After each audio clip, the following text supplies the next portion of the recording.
Hey y'all, it's Rhegis from the MorrisMansionBlog.com. Welcome back to my YouTube channel. Today I'm going to share with you how I made my own spooky graveyard with some DIY tombstones.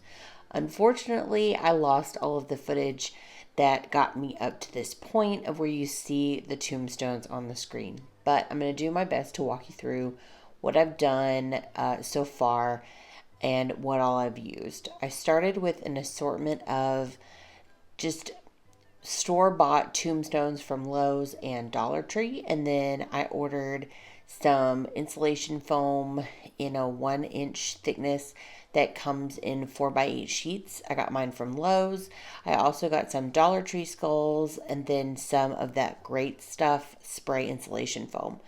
Then I went home and I drew out a bunch of different shapes for tombstones on the foam and cut them out with just a really sharp box cutter. You can also use a serrated kitchen knife. You can use a hot wire. I wish I had had a hot wire. It would have made it a lot easier. And then I just embellished them as I saw fit. Some of them I cut out twice and I doubled up the thickness. Some of them I glued some of the smaller ones from the store. Some of them I added bases to, and I did that with some 2x4s from my garage and attached them using the spray foam.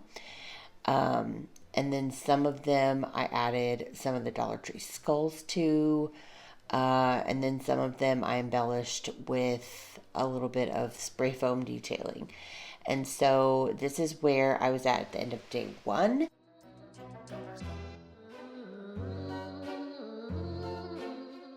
Now that we had the bases for all of our tombstones, I wanted to age them a little bit. They look a little too store-bought and perfect for me, so I wanted to add some character with cracks, dings, and a handful of aging techniques that really sold the abandoned graveyard effect. And some of those were cutting out cracks and dings and chips in the faux concrete headstones with, just cutting them out with a utility knife. And then I also used my orbital sander to not only smooth out the edges of where I cut out the bases and tombstones from the insulation foam, but also to add big gouges and distress marks as well.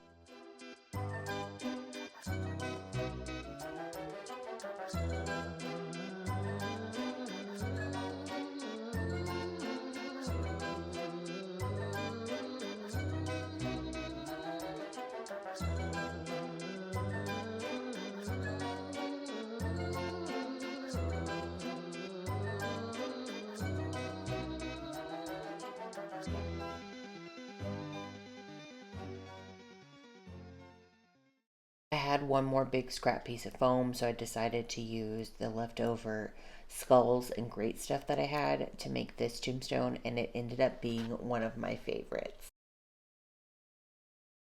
Another aging technique that was super cool was taking a spray bottle of water, spraying the tombstone, and then taking a heat gun and getting really close to the foam.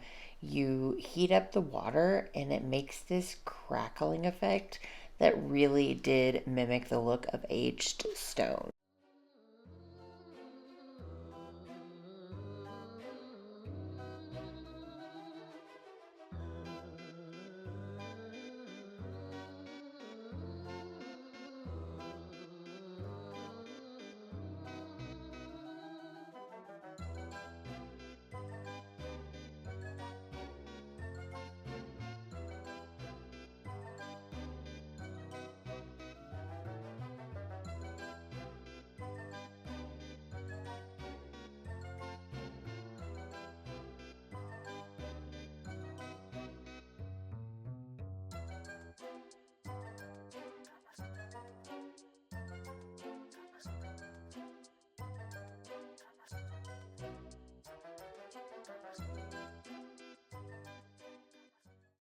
For my big cross, I needed to find a way to fill the gap from where I joined the two different sides together. So I looked in my stash and I found some leftover gray silicone from my bathroom flooring project. And of course, it was broken and wouldn't come out of the caulk gun. So I just cut it open. And with a glove on my hand, I slathered the rest of it all over it. And I think it turned out really cool.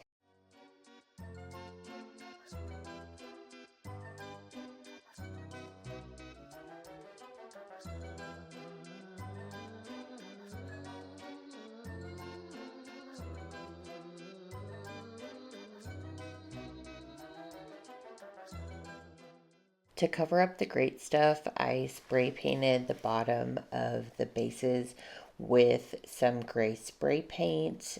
This will act as kind of a primer for the dry lock so that it will stick to the spray foam.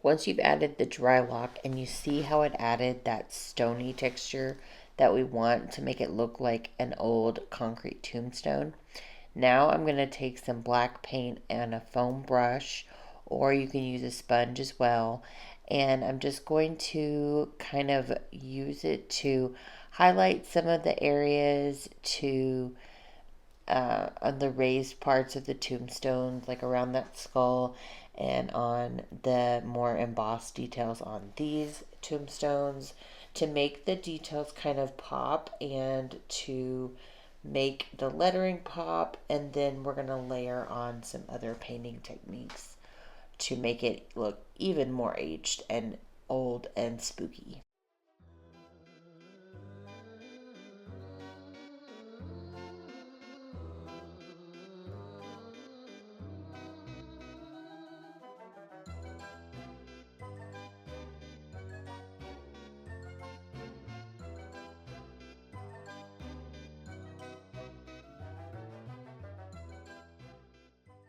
The thing that really takes it over the top is taking some watered down paint, adding it to a spray bottle, and just spraying on the different layers of paint. You can use black, you can use gray, you can use green for like a moss color, you can use brown or red to mimic dirt, and then just go to town spritzing it, and even go over it with just plain water and let all of the paint run together, and it makes it look really spooky and drippy and old, and like these things have been outside in the elements for years. You can also just water down the paint and load up a brush, squeeze it out at different areas of your tombstone, and just let the paint drip for another cool and spooky painting effect.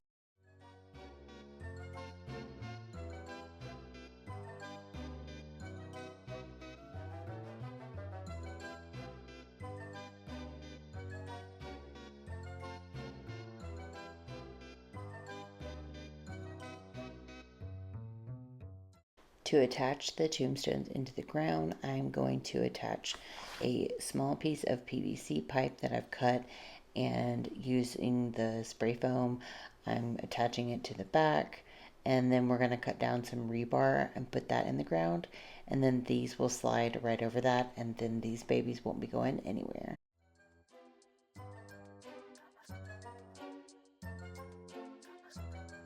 Okay, so that was a little bit dicey. I was trying to put it like floating, but I think if we just have a good bit in the ground and then just a little sticking up, we can do it like this. They may sit back a little bit, but that's okay. this is what I came up with. If it doesn't work, I can scrape it off.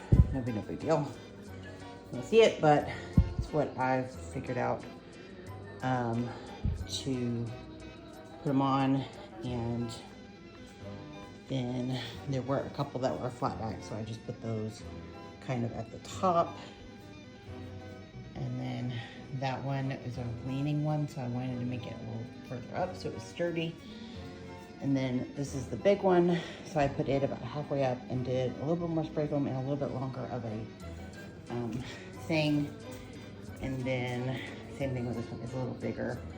So I wanted to put it in the middle versus at the bottom, but I was able to do that because it doesn't have any back. So those two, but wait, this one has to be, so we'll make it work. If I need to like scrape that off and then reattach it, we'll figure something out. I'm not worried about it. Oh, and I added some moss. And this is the final result. I am so in love with my DIY graveyard. Come back next week and see how it looks at night. Thanks so much for stopping by the mansion this week, and I will see you next time. Bye-bye.